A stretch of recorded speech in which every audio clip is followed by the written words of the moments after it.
Lo voy a presentar. Ustedes saben que va con separador. Lo voy a presentar. Lo digo así todo tan literal para hacérsela fácil a nuestra operadora. Estamos Entonces, ready. ahora llegan las noticias del día de hoy.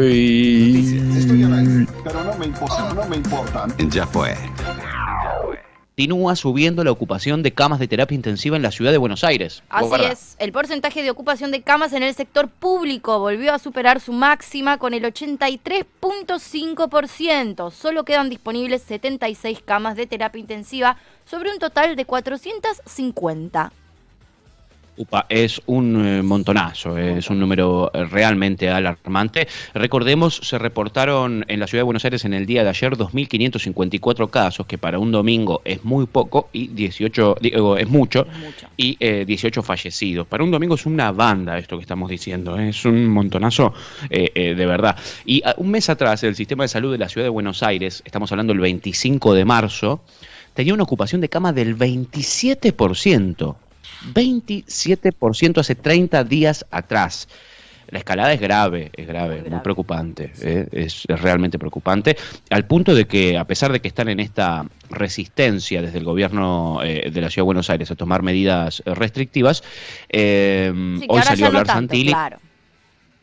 Y salió a hablar Quirós también, amiga, y dijeron que nada, que va a haber que empezar a tomar medidas restrictivas. Sí. No me digas. No, estamos esperando a ver si se mueren un par más y capaz cuando ya se mueran 500 personas por día y nos damos cuenta que sí, que hay que tomar medidas restrictivas. ¿Qué están esperando? ¿Qué esperan? ¿Qué esperan, no? Santilli dijo, si los casos, acá fui a buscar la textual, si los casos suben, tomaremos medidas más restrictivas. ¿Cuánto más querés que suban, Santilli? ¿Cuánto más querés que suban? La verdad es que no se entiende mucho. En fin, con respecto a el panorama en la zona del AMBA, podemos decir eso, la cosa está muy complicada y se analizan medidas que serán anunciadas seguramente a lo largo de esta semana. Lo más probable es que se anuncien en el día viernes, pero ya nos vayan anticipando en estos días cuáles serían esas medidas. Por lo pronto, ayer a nivel país fallecieron 170 personas y 15.000 fueron reportadas con coronavirus. Si son 3.000 de la ciudad de Buenos Aires y 15.000 en total, fíjense el gran porcentaje de contagios que tiene un distrito con no tantos habitantes, ¿no? La verdad es que está jodida la mano, está muy jodida. ¿Qué le vamos a hacer? En fin, esa es la noticia número 1 del día de hoy, pero tenemos también, para que acá se me cerró todo, porque es muy difícil hacer esto desde el hogar de uno, es muy difícil. Volver a abrir. Es muy difícil, amiga. No tener el retorno en otro aparato, es muy difícil eso, lo del retorno es lo peor. El retorno es lo peor, porque no me escucho a mí. Lo del retorno en general es lo peor, sí. Sí. Y lo de verte tampoco, porque en cualquier plataforma que te veas te ves con delay. Exacto. Y tenés que cerrarlo. Una cosa muy rara. Efectivamente. Una cosa muy rara, amiga. Pero pasamos de lo raro a lo bueno, a lo lindo, porque aquí llega una positiva, la segunda noticia del día de hoy. Llega desde China una nueva partida como parte de 1 millón de dosis de vacunas de Sinopharm. Con estas dosis, la Argentina completará un total de 10 millones de vacunas recibidas desde el inicio de la pandemia. Efectivamente, amiga, son 334.000 las que han llegado y se esperan dos más. Se esperan dos más que estarán llegando en los próximos días. Esperemos que sigamos sumando más y más vacunas porque la verdad es que las necesitamos. Está comprobado que es la única manera de contrarrestar la segunda ola o en los países del norte, por ejemplo la tercera y la cuarta que ya están viviendo, el avance en la vacunación. Bien. En total, con todas estas vacunas que están llegando de China esta semana, vamos a completar un total de 10 millones de vacunas recibidas. Es un montón. Es un poquito más del 20% de nuestra población. Así que bien ahí. 371.000 me soplan por acá, que es lo que llegan en el día de hoy. ¿Quién te Después, sopla? Producción personal. Ministerio de Salud está muy atento. Atento a todo el ministerio. Me encanta esa productora personal que estás teniendo ahí atrás. Es desde el Ministerio de Salud que nos dicen todo esto y nos dicen que van a ser distribuidas de inmediato para que se coloque la segunda dosis de lo que ya habían sido vacunados con la primera de Sinopharm. Así que ahí eso nos va a permitir superar el 1.000.000 de personas en la Argentina con la segunda dosis. Hasta aquí tenemos 800.000 personas con las dos dosis. Y es necesario seguir avanzando porque recordemos, la vacuna china tiene mucha menor inmunización con una sola dosis que lo que tiene la Sputnik V, por ejemplo. La Sputnik V funciona espectacular con una sola dosis, está buenísimo porque tenés más de un 80% de inmunización. Con la de Sinopharm no tanto. Los estudios que hay en la Argentina dicen que son entre un 60-75% con una sola dosis y con las dos dosis es un 80-85%. Así que se espera con ansias esto para poder vacunar a la gente que se vacunó con la China de una sola dosis, poder tener la segunda, algo muy importante. En fin, esta es una de las noticias importantes del día. Seguiremos teniendo ese tipo de novedades porque van a llegar vacunas durante toda la semana y me parece que ahora sí estamos en condiciones de pasar a la tercera noticia del día de hoy.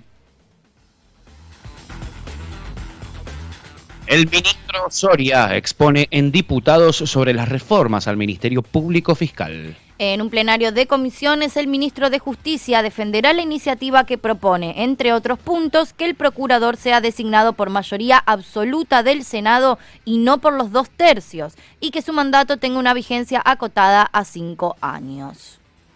Efectivamente, recordemos, Martín Soria va a hacer su primera visita al Congreso Nacional después de que reemplazó el pasado 29 de marzo a Marcela Lozardo, esa ministra de Justicia de la que, no sé, muy poco llegaron a conocerle la cara, estuvo bastante guardada. Sí.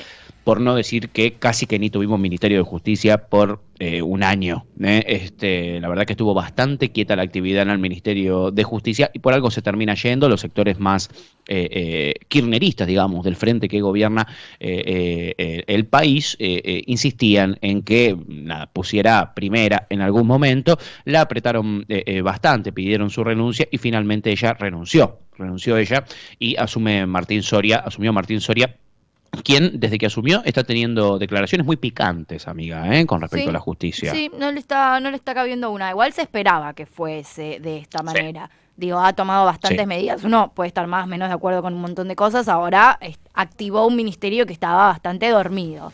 Digo, activó, está actuando. Sí. Recordemos en qué contexto asume Martín Soria, en qué contexto está gestionando ese ministerio, en un contexto donde en la ciudad de Buenos Aires hay una polémica, entre comillas, muy grande, que es que no quieren acatar un decreto de necesidad y urgencia emitido por el Poder Ejecutivo, es decir, por el presidente de la Nación. Algo insólito. ¿Y en qué se basa el gobierno de la Ciudad de Buenos Aires para no cumplir ese decreto emitido por el presidente? En un fallo de la justicia porteña, ¿ok? Que decía que había que abrir las clases. Después hubo un fallo de la justicia federal diciendo que se suspendan las clases hasta que falle la Corte Suprema de Justicia y la Ciudad de Buenos Aires decide hacerle caso a un juzgado municipal, a una Cámara de Apelaciones municipal y no a la justicia federal. Es algo insólito y eso te demuestra la poca firmeza también que hay desde el Ministerio de Justicia y cómo pudieron crecer determinados sectores en la justicia que responden a los poderes más concentrados de la Argentina y que tienen este tipo de impunidad, ¿no? Una justicia municipal fallando por sobre la justicia federal y fallando antes de que incluso que actúe la Corte Suprema de Justicia, el máximo tribunal de la República Argentina. Es bastante insólito lo que sucede, es un mamarracho jurídico y esto sucede porque la justicia argentina se encuentra en este estado, en un estado bastante deplorable donde un juez de un municipio puede pasarse por el quinto forro de Lupita una medida nacional de la justicia federal. En esas circunstancias estamos y para que veas en qué nivel de confrontamiento, de confrontación estamos, hoy no van a participar los y las diputadas de Juntos por el Cambio, amiga. No van a ir. Mira, eso no lo sabía. No van a ir. Datazo. No van a ir a la sesión. Ya me lo confirmaron, ya está recontra confirmado y tiraron este tipo de declaraciones. En el momento más duro de la pandemia, la prioridad del oficialismo es garantizar la impunidad de sus exfuncionarios. El mismo discursito, digamos, que uno puede escuchar viendo el programa de Alfredo Leuco en La Nación más a la noche, digamos, ¿no? Le faltó decir Cristina, Cristina, Cristina, Cristina, Cristina, Cristina, Cristina, digamos, Hermoso. ¿no? Básicamente es Hermoso. eso. Cristina, Hermoso. Cristina, Cristina, Cristina, Cristina, Cristina, Cristina, Cristina, llaman Cristina. Cristina. Así que nada, veremos cómo sigue esto, pero la verdad que se vienen momentos donde la justicia estará en el centro de la escena. Ahora sí, estamos en condiciones de pasar a la cuarta noticia del día de hoy.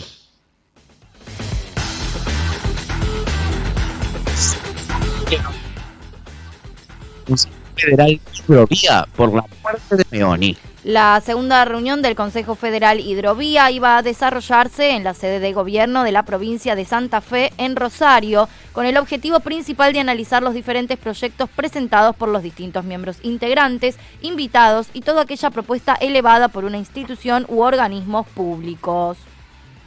Efectivamente, recordemos, esto no es noticia hoy, pero sí ha sido la noticia más importante, creo yo, del fin de semana, el fallecimiento en un accidente de tránsito del hasta ahora ministro de Transporte de la Nación, Mario Meoni, quien se encontraba yendo a Junín, de donde él es oriundo, digamos, donde llegó a ser intendente, incluso para visitar a su familia. Chocó en su vehículo, perdió el control, dio varios trompos y bueno, terminó falleciendo este ministro que, además de haber sido intendente, luego fue muy cercano a Sergio Massa, y de la mano de Sergio Massa es como llega al Ministerio de Transporte. Esto que estaba a punto de suceder, este Consejo Federal de la Hidrovía, es muy importante porque se termina la concesión de la hidrovía en la Argentina y se debe decidir qué se va a hacer. Yo les recomiendo que sigan en el programa Todas las Tormentas Juntas, que es el que viene después que nosotros, que conduce TV Chacho, todas las notas que ellos vienen realizando. El viernes pasado hubo una muy linda nota que hicieron en Barullo Político, con Facu Pérez, con respecto a los temas de la hidrovía. Ellos vienen siguiéndolo muy de cerca y es muy importante porque por allí pasan un montón de granos, por allí hay muchísimo contrabando. Por ejemplo, nos afanan un montón de granos, se los llevan los grandes productores a Paraguay para no pagar impuestos aquí. Entonces estaría bueno que eso deje de estar en manos privadas y pase a gestionarlo el Estado. En ese contexto es en el que fallece el Ministerio de Transporte, el ministro de Transporte, digamos, que conduce un área clave para la resolución de este tema. En fin, lamentamos mucho su fallecimiento y nada, esperamos que más allá del duelo lógico y de la cancelación de estas reuniones se pueda reactivar pronto el Consejo Federal de la Hidrovía para decidir qué se hace con un sector tan estratégico para las importaciones y exportaciones de la Argentina en la región. Ojalá que pronto se reactive. En fin, ahora sí, llegamos a la última noticia del día de hoy. La producción de las pymes industriales creció 13% interanual en marzo. La Confederación Argentina de la Mediana Empresa destacó que todos los rubros mostraron un crecimiento en su comparación anual y se registró el mayor incremento en el textil, mientras que el menor resultó en el de productos químicos. Sí, es una muy buena noticia, le cae muy bien esta noticia al ministro de Producción Matías Culfas y al ministro de Economía Martín Guzmán, porque el crecimiento de 13% en marzo respecto al mismo mes del año pasado es un muy buen dato, porque recordemos, en marzo del año pasado todavía no estaban las medidas más restrictivas de la pandemia, o por lo menos todavía no habían empezado a contabilizarse y a tener un efecto tan fuerte en la economía como sí lo tuvo a partir de abril, por ejemplo, ¿no? No había sido tan fuerte. Entonces, el crecimiento del 13% era un poco previsible porque se compara contra un mes que venía de caída igual, más allá de que no había pegado tan fuerte la pandemia. Fue un mes de caída, veníamos con unas pymes bastante bastardeadas durante los 4 años de gestión de Mauricio Macri a cargo del gobierno nacional, donde se les había dejado muy de lado y habían caído en picada 4 años consecutivos y tenían una capacidad instalada muy acotada, de un 40%. ¿Qué quiere decir esto? De cada 100 equipos que había en las pymes industriales para laburar, solo se estaban utilizando 40. De cada 10, solo se estaban utilizando 4. Las demás estaban con una sábana y estaban guardaditas porque no había nada para producir. Eso fue creciendo un montón, incluso en pandemia. Así que bienvenido sea, ojalá siga creciendo, impulsen la economía nacional y sobre todo el mercado interno. Recordemos, la mayoría de las pymes generan productos, etcétera, que son para el consumo aquí en el mercado interno. Y recordemos, el mercado interno representa como el 70% de la economía nacional, así que no es moco de pavo, no es moco de pavo. Y nos alegra, nos parece un sector importantísimo, el sector pyme, y hay que apoyarlo a full. Ojalá no sientan el impacto de las nuevas restricciones que se tomarán seguramente esta semana. En fin, amiguita, con esto terminamos el bloque noticioso. ¿Cómo nos salió? Marilú está al borde del desmayo. Está que se desmaya en cualquier momento, está ¿no? Que se desmaya encima. Lo sospeché. Sí. O sea, que se desmaya encima, ¿sí? Lo sospeché desde un principio. Igual salió bastante bien, déjame que te diga.